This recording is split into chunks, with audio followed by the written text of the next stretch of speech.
안녕하세요. 한국문화 100 평양편 소개를 맡은 역사교사 문인식이라고 합니다. 반갑습니다. 여러분들은 평양이라고 하면 주로 뭐가 떠오르시나요? 김일성, 김정일, 김정은으로 이어지는 아마 이런 북한의 정치인들이 떠오를 겁니다.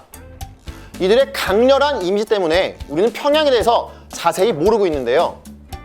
사실 대한민국 한반도에서 가장 오랜 역사를 가지고 있는 도시는 인구 1000만의 도시 서울도 아니고 백제의 도시 공주도 아니고 천년 고도의 도시 경주도 아닌 바로 여기 평양입니다.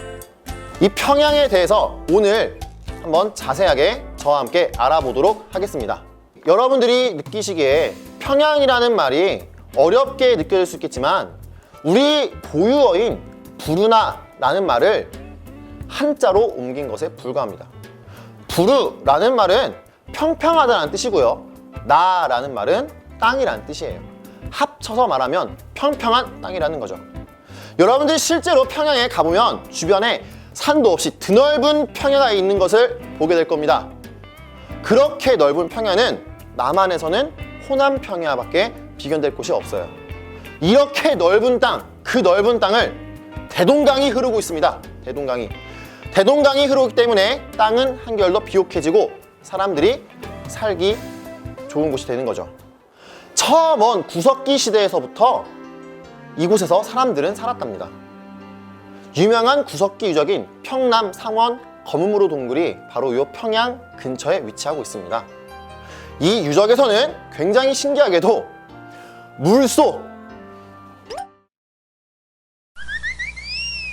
원숭이와 같은 이러한 뼈들이 나오는데요. 이 당시에 한반도가 지금보다 훨씬 더 따뜻했음을 보여주는 유적 유물이라고 할 수 있겠습니다.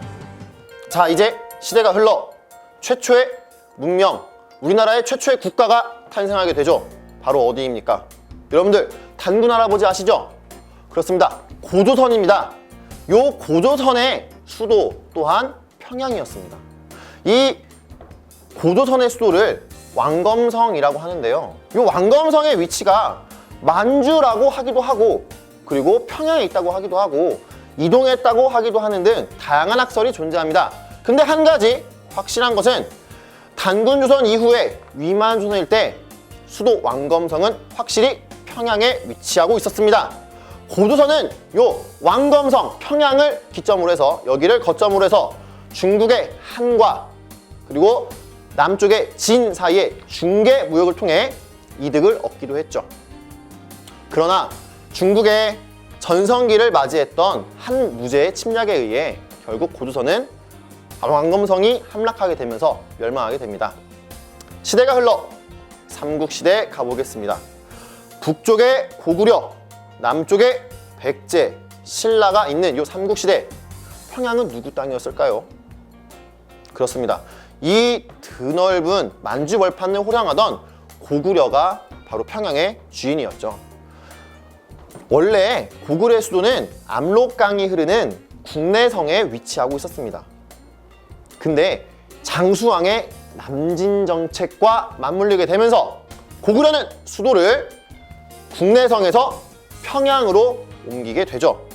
본격적으로 백제와 신라를 압박하겠다는 겁니다. 고구려는 평양을 수도로 했을 때 최고의 전성기를 맞이하게 됐는데요.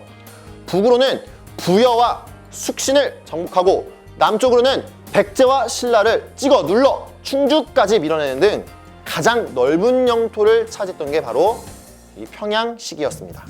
이렇게 전성기를 구가하던 고구려, 하지만 위기를 맞이하게 됩니다.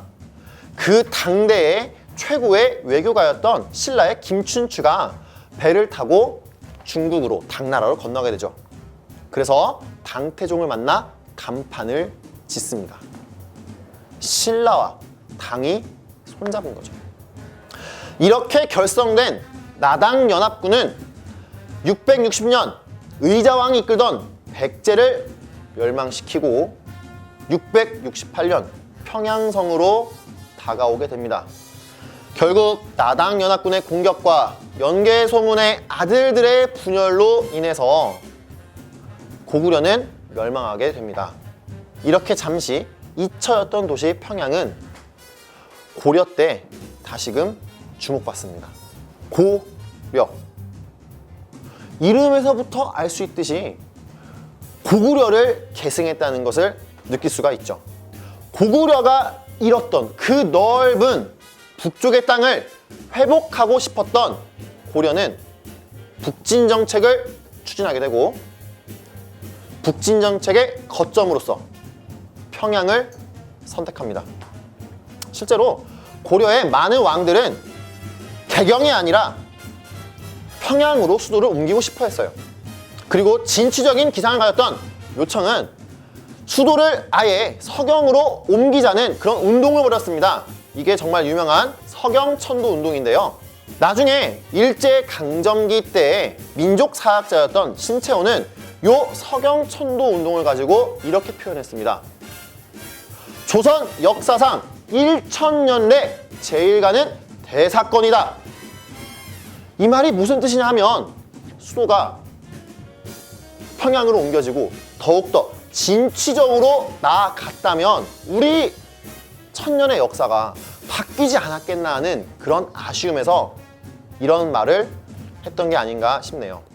태조 이성계에 의해서 조선이 건국되고 200년이 흐른 뒤 1592년 4월 14일 부산 앞바다에 웬 배들이 가득 메어서 부산으로 건너옵니다. 그렇습니다.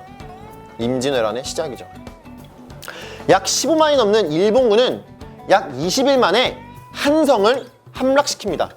그리고 그 여세를 몰아서 평양까지 먹게 되죠. 이렇게 빼앗긴 평양은 1593년 1월에 명나라가 참전해서 조명연합군에 의해 탈환되게 됩니다. 북쪽의 만주를 통일했던 여진족이 세운 후금은 또한 정묘호란, 병자호란을 통해 조선을 침입하게 되는데 이때에도 평양은 전쟁터가 됩니다. 제가 이렇게 말하면 마치 무슨 평양이 전쟁터인 것처럼 그렇게 생각하시겠지만 꼭 그렇지만은 않습니다. 평양은 원체부터 비옥한 땅이 있었고 그리고 또한 중국과 오고 가는 사절단이 오고 가는 아주 중요한 길목이었어요. 그래서 풍족하고 문화적으로도 발전되었으며 없는 게 없는 그런 아주 발달된 도시였습니다. 그래서 조선시대의 관리들이 가고 싶어 하는 곳 3개를 꼽으라고 하면 그 중에 한 곳에 꼭 평양이 꼽혔다고 하네요. 여러분들은 지금 최강 대국인 미국과 우리나라가 전쟁을 했었다는 사실을 아십니까? 조선 때 미국과 전쟁을 치렀던 적이 있습니다. 바로 신미양요인데요. 이 신미양요의 발단이 되는 게 바로 평양에서 발생했습니다. 역사 공부 조금 하신 분들은 알 텐데요. 바로 제네럴 셔먼호 사건입니다. 대동강물을 거슬러 미국의 상선 제네럴 셔먼호가 쭉쭉쭉쭉 올라갔습니다. 드디어 평양까지 갔죠. 평양까지 간 요 제네럴 셔먼호 무엇을 요구했을까요? 통상, 즉 거래, 사고 팔기 이런 걸 원했어요. 근데 그 당시에 우리나라는 그게 불가능했어요. 왜 그랬을까요?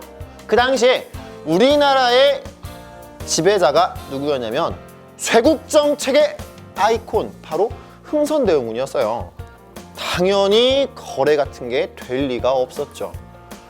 그래서 여기서 갈등이 빚어집니다. 이 갈등 속에서 제너럴 셔먼호의 공격에 의해 평양 백성들이 죽게 되면서 뿔난 조선 관군들이 제너럴 셔먼호를 불태우게 되고 그리고 잡힌 선원들을 성난 군중들이 막 몽둥이로 때려 죽이면서 여기서 사건이 터집니다. 나중에 미국은 요거를 빌미로 결국 쳐들어오게 되는데요. 이것이 바로 강화도를 배경으로 벌어진 신미양요예요. 1910년 일제에서 조선은 합방되게 됩니다. 강제적으로 합방되고 말았죠. 일제 강점기에 물산 장려 운동이라는 독립운동의 종류 중에 하나가 바로 평양에서 펼쳐지게 됩니다.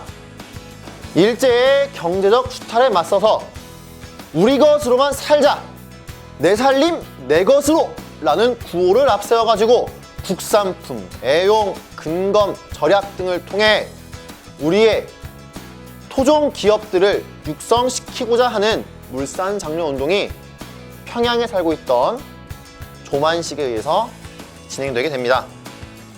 이러한 독립을 향한 뜨거운 열기는 평양에서도 이렇게 있었네요.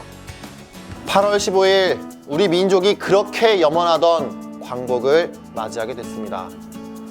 하지만 기쁨도 잠시, 동족 상잔의 비극 6.25가 발생합니다. 그래서 지금 평양은 우리가 가고 싶어도 갈 수 없는 가깝지만 먼 곳이 되었죠. 언젠가 우리 발로 가서 우리 눈으로 평양을 직접 보는 그날이 오기를 기원하면서 평양에 대한 소개를 여기서 마치겠습니다.